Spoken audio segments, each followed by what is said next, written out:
Happy birthday, Creative Mornings. Thank you so much, Johanna, for the invitation to be here. Thank you, Itzel, wherever she is, for making the connection. And Mikko for the introduction. My name is Kati Mayfield. I wasn't nervous, but now I'm a little nervous. Or maybe I just sang too enthusiastically, and now I'm still catching my breath. Today, I am so excited to talk on this theme. It's a personal favorite of mine. I happen to be a bit of a flower addict. Anybody else in the room? Yes. Today I want to talk about my own creative self-discovery through flowers and sustainability and community. And for me, this path of creative self-discovery is ongoing. It's still a bit of a surprise to myself. I think I once described myself as a bullet point bitch. Like I used to think I was a very linear thinker. Turns out I aspire to straight lines, but I never actually achieve them. So I'm more of a weird, circular, circuitous person, but actually I think that's what creativity is it's more of like flowing like a river than shooting like a bullet. So, but before I get into the story, I wanted to reflect for a minute on this tagline for the Blossom theme. This, to truly blossom, you must take the risk of opening up. This really struck me because I think everybody in this room feels that risk, right? Like we all understand the risk of opening up. It's really scary to think about revealing yourself, especially your true self, not the self that we want to be or we think we should be, but the truest self. So I think we can all relate to that risk. And when I read this, I thought of kind of my own relationship to that risk. I don't particularly like risk, as it turns out. I like to keep things little and safe and contained. But then I also thought about the flowers that we rescue. And I'll pass some of these around. Now they're wet, so you're going to get a little wet kiss. But I think like some of these, they actually show the bigger risk, I think, which is the risk of not opening up. And if you look at these kind of sad, actually that one looks okay. This one looks a little sad. But if you look at these sad, soggy flowers, you see illustrated very literally what happens if you don't take the risk of opening up, which is you stay small, you stay contained, but you also shrivel and you fail to bloom. And it sounds so obvious, but I love seeing it illustrated in these flowers because this is what you get if you take that risk. You get beautiful and luscious, you reveal your full potential, but if you don't open up, you just shrink and shrivel. And who wants to be shrunken and shriveled? So what I'll talk about today is basically my flower journey and how the flowers have helped me take that risk of opening up. I'll talk about the sustainability challenges that I have learned about along the way. The floral industry, maybe not surprising to any of you, but it was surprising to me when I first learned about it, is very problematic and full of sustainability issues. So I'll talk about those. And then I'll talk about FlowerRescue, which is a Helsinki-based nonprofit association, which I started in 2018.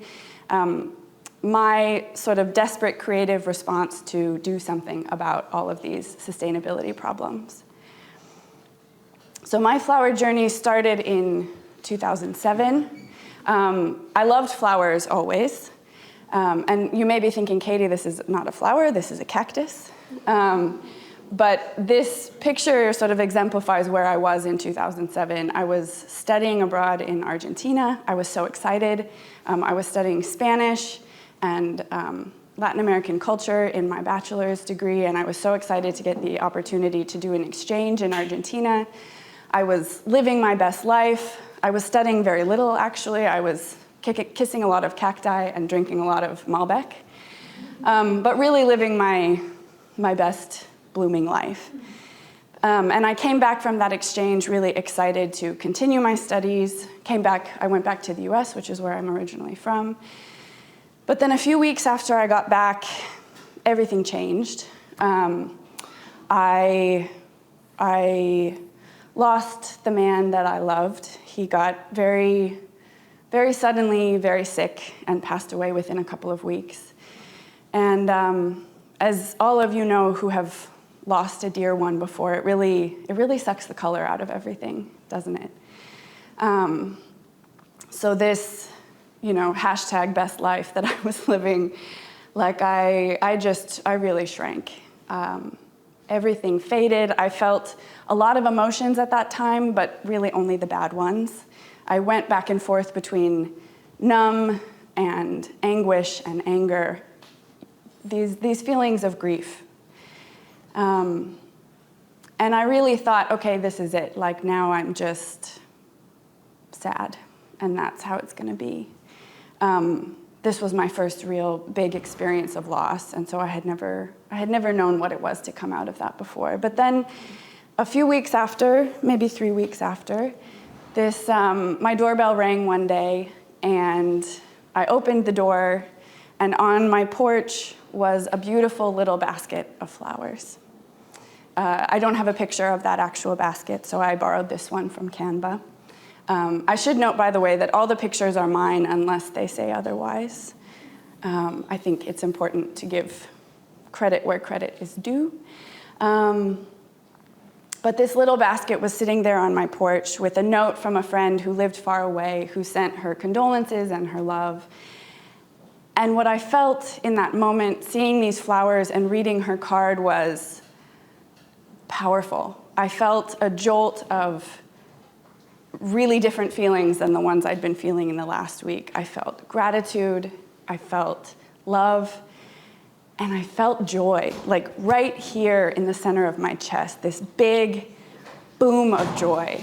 And I had thought that I had lost that joy. I thought it was gone forever.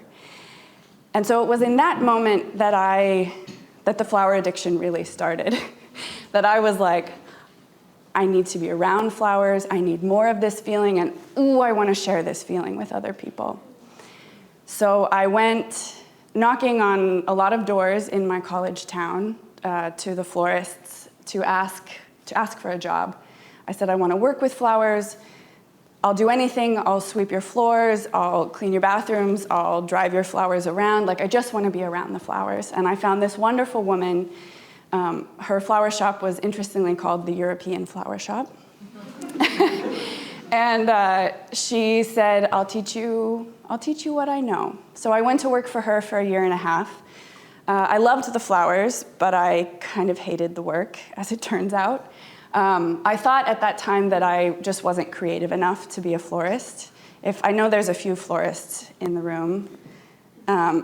It's really hard work, and I think part of it was my sort of overwhelm at the sort of intimidation at the design process with flowers. But the reason I really felt out of my element in that job was because I think I was just allergic to hard work at the time.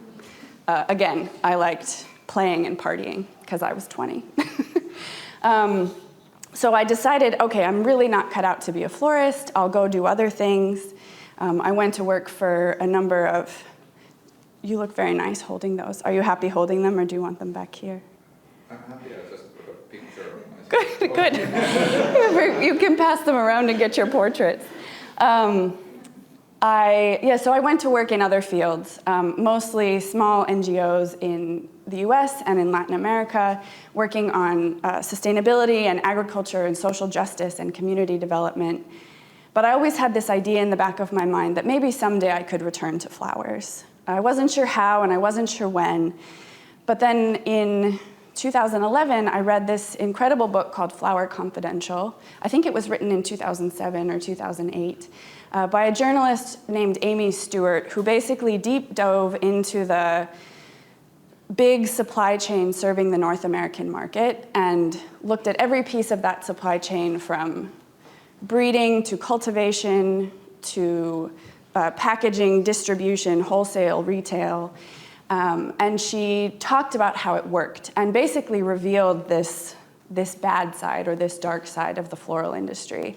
And when I read this book, it was like, oh my gosh, how did I never think of any of this before? Like, I'm a bit ashamed to say, actually, that when I was working at the flower shop, I really never thought about, well, where do the flowers come from, and how do they get here, and who grows them, and how does it all work? Again, partying and drinking Malbec.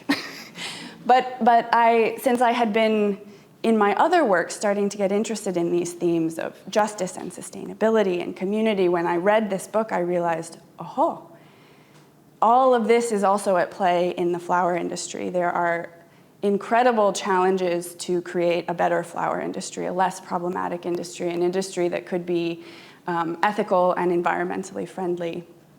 And maybe this is where all of my interests converge. Maybe here I can do something. And it turns out that there's probably a whole career's worth of interesting problems to work, interesting sustainability and ethics problems to work on in the floral industry. Because it's true that today, in 2011, and today still, when we're talking about commercial flowers, there's really no such thing as a sustainable flower. And I mean to be a little controversial when I post this. Like, we could think of examples of, okay, yes, the local species that your grandmother cultivates in her backyard, okay, that's a different story. But when we're talking about the commercial flower market, especially serving North America and Europe, where most of the flowers are imported, there is no such thing as a sustainable flower.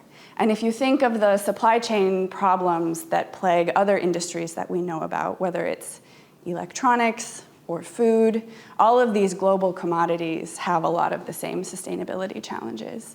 They're very resource intensive to produce. It's something like 13 liters of water to grow a single rose, which, I don't know, it's sort of hard to put that in perspective, but if you think of the fact that a lot of the countries that produce the flowers that we consume are in drought-stricken areas, you start to realize, maybe that water could be going to other things. There's also a lot of land, a lot of energy, a lot of labor that goes into producing flowers. Harmful chemicals, both to fertilize the flowers, but also to protect them from pests. And those chemicals are often not captured responsibly, so they're going straight into local ecosystems, or they're harming the people who work with them if they don't have proper protective gear.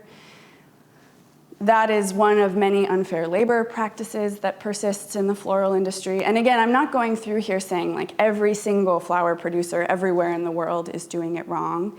But as Beatrice and I were talking about earlier, there's very little transparency also in this industry. So it's hard to know, okay, is this done well or is this done badly? But almost universally, the flowers have a pretty high carbon footprint, at least the ones that we buy here in Finland, either because they take a lot of energy to grow in greenhouses in Europe, or they're grown far away. We buy a lot of African and Latin American flowers here, so then there's the footprint of shipping them around the world. Single-use plastics, as in every industry, and then, of course, the issue of waste. So I read this book in 2011. I start thinking about and trying to read more about these problems and getting sort of simultaneously very excited, because what is more exciting for a creative than an interesting problem to solve, but also overwhelmed. I start thinking about, why does this matter?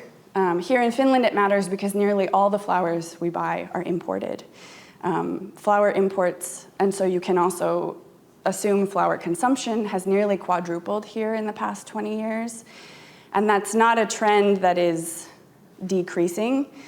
Between 2023 and 2024, it increased 20% in just a single year. So this is an issue, and it's a growing issue. And I think we have two options. We either stop buying flowers, which for some people makes a lot of sense, especially as we're questioning our consumption habits overall, like how much new do we need to consume? But I confess I can't give up my flowers. So I start thinking, how can we find creative ways to do it better?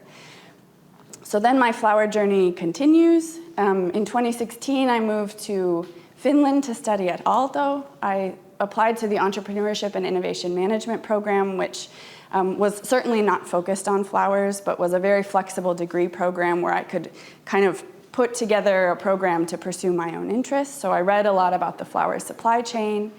In 2018, I had the opportunity to go to Ecuador to do my thesis research.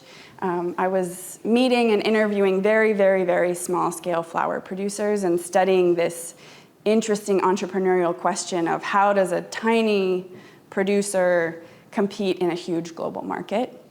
And what I found was one of their biggest entrepreneurial challenges was actually finding consistent, reliable customers abroad. So when I came back to Finland, I had this intention to try to create some buyer connections. Turns out I had no idea what I was doing there. I felt, very proud of my newly minted master's degree, and I thought, here I am to solve all the problems in the floral industry. But quickly had a slice of humble pie when the place that I went to work for said, well, you don't really know as much as you think you do, and you don't speak Finnish, so you can't really help us on the business side of things, but if you want, you can clean our flower cooler. And I was like, cool.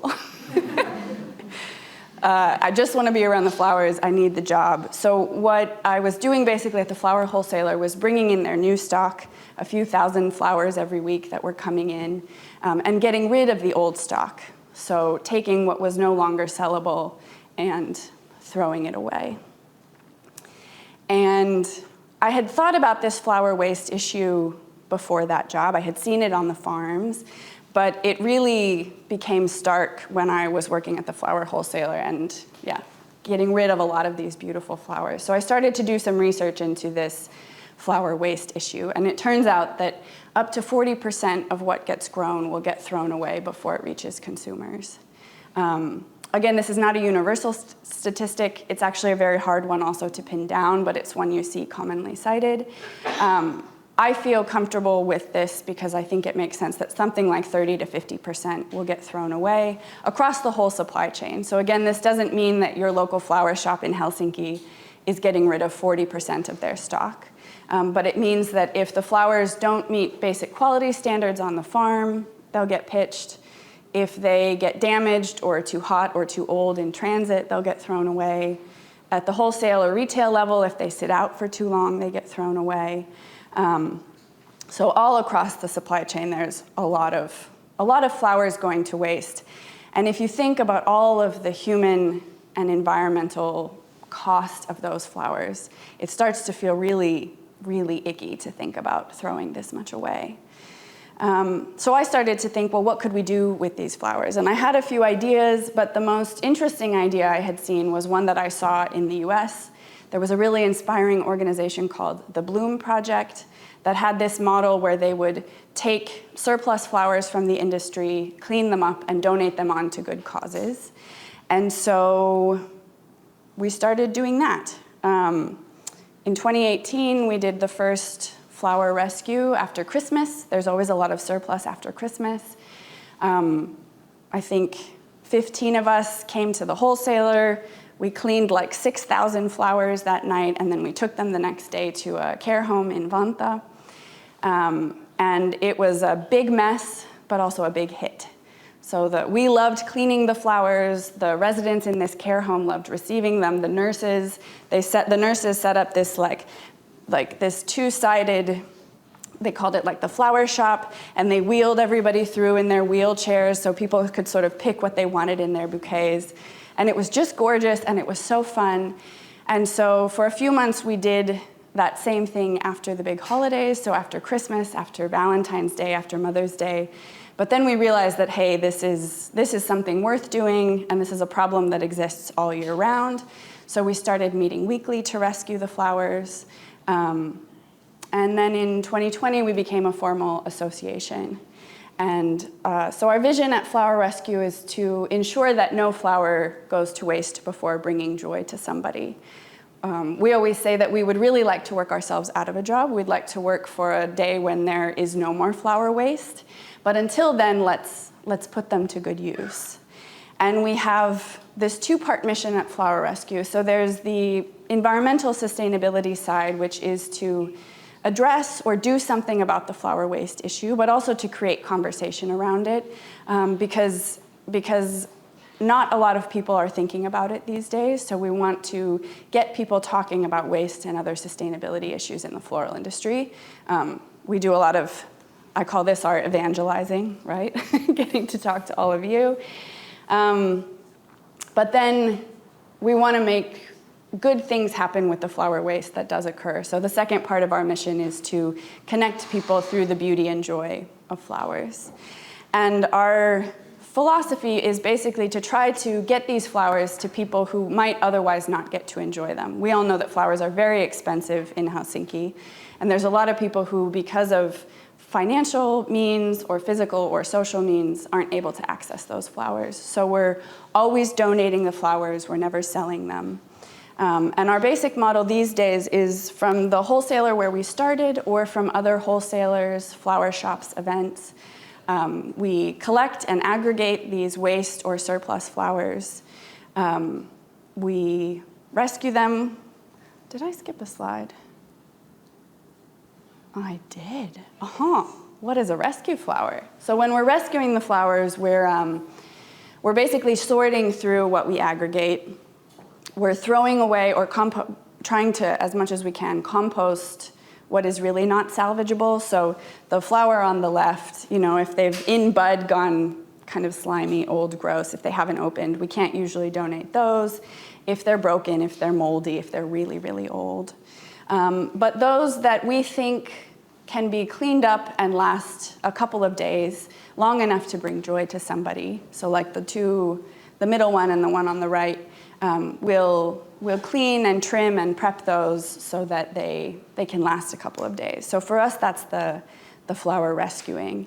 And then we donate the flowers. These days, we're donating mostly to benefit people over the age of 65, so nursing homes, palliative care homes, community organizations, but also to other charities that are serving vulnerable folks or people who wouldn't otherwise get the flowers. And our biggest program these days is our Kukkia Kaikille program. So through this program, we have trained a lot of volunteers and professionals who work with the audiences that we serve, so nurses, therapists, social workers, to actually incorporate flowers in their work. So we bring the flowers and they host flower workshops. And we started doing this for a couple of reasons. One, because in the beginning we would always take ready-made bouquets. And while it's really nice to receive a bouquet, the real magic of the flowers comes out when somebody gets to create with flowers themselves. And we noticed that a lot of our partners were actually taking the bouquets apart and then reassembling them, because that was the fun part. So we thought, okay, well, we can save ourselves some time, create some joy, and also even deepen the impact of the flowers if they're being put to use in a therapeutic context. So imagine you have like an occupational therapist who wants to work with somebody on dexterity or grip strength. What a nice way, rather than doing these like really repetitive activities, how nice to do it instead with like a really texture, touch-oriented activity. So Kukkia Kaikille is our biggest program before, and if you've been to volunteer with FlowerRescue, you've noticed the shift that in the beginning we always made bouquets, but now we often donate the flowers loose. So since we started, we've rescued a lot of flowers, about 300,000 flowers, which is a big number, but actually still is only a fraction of what we think would be rescuable. So 300,000 in 6 years compared to, we think, about 500,000 rescuable flowers each year in Helsinki. So there's still a long way to go. How am I doing on time, by the way? Yeah? We are able to do this work thanks to over 900 people who have come to volunteer with us. I think there's a few of you in the room. Would you like to raise your hand if you have come to volunteer? Yay! So we also think that now, there's 900 more conscious flower consumers or non-consumers in Helsinki. And thousands of people have gotten to receive and enjoy creative and mindful moments with these flowers. So just in 2024, the Kukia Kaikile program, we had 207 workshops for seniors, and we donated 2,600 ready bouquets. But there's still a lot to do, as I said, and so in these years, what we're really trying to work on is scaling and replicating. So scaling means like making our flower methodologies, which there's really, there's no rocket science involved here, but trying to share what we've learned with as many people doing good work as possible so they can incorporate flowers in their work. We're also trying to create more neighborhood-centered flower rescuing activities. So rather than us delivering these like centrally rescued flowers, we're trying to set up nodes in neighborhoods where, let's say, Johanna, where do you live? So let's say you're in which neighborhood? Savio. Okay, so you're in Savio, and there's a K Market, S Market, yeah? Lidl, like local grocery store. All of the grocery stores have weekly flower waste. They don't want to admit it, but they do. Where they would contact Johanna or a network of volunteers in the neighborhood and say, hey, we have a bucket of old roses. And then Johanna or the other volunteer in the neighborhood would take them to a local care home, a local charity. And we think this would be a good way to rescue more flowers, because it's never going to be efficient for us to drive around town to get a bucket of roses. But the biggest reason to do this is because it also creates more neighborhood connections. That Johanna starts to have a tighter connection to the people at the store, but also to these good causes in her neighborhood. Thank you for letting me use you as an example. And then upcycling is always of interest to us as well. And this is where I think you artists and creatives could help us. So what we mean by upcycling is we'd really like to find ways to actually prevent the flowers from going to waste entirely. We're really just extending their life when we're rescuing them. But we've had a few cool collaborations with artists who will actually take the flower waste and transform them into new materials so they never have to be disposed of at all. So maybe some of you will join us sometime if you haven't already. We meet twice a week in Teurastamo to rescue the flowers. We're also always looking for people to help deliver the flowers if you have cars or if you'd like to start helping to rescue flowers in your neighborhood. And every month or 6 weeks or so, we also try to host some drop-in events where anybody can come to make a bouquet to donate. We'll do the next one of those on Friday, the 10th of October. Ling, are you in that picture? I think you are. So Friday the 10th of October is World Mental Health Day. I think from 3 until about 6 we'll meet in Teurastamo if you want to stop in to make a bouquet to donate. And you can find info about all these events on our social media. I manage the social media and I'm very allergic to it these days, so we're not as active as we used to be, but events we always put on Facebook and on Instagram. And with that, is Itzel here now? There she is. Maybe, I understand we take a break and then we do some Q&A, and I would love to have Itzel join for the Q&A because she is one of our champion volunteers, and if you have any questions about volunteering, we'll have some good answers for you. So thank you. Thank you.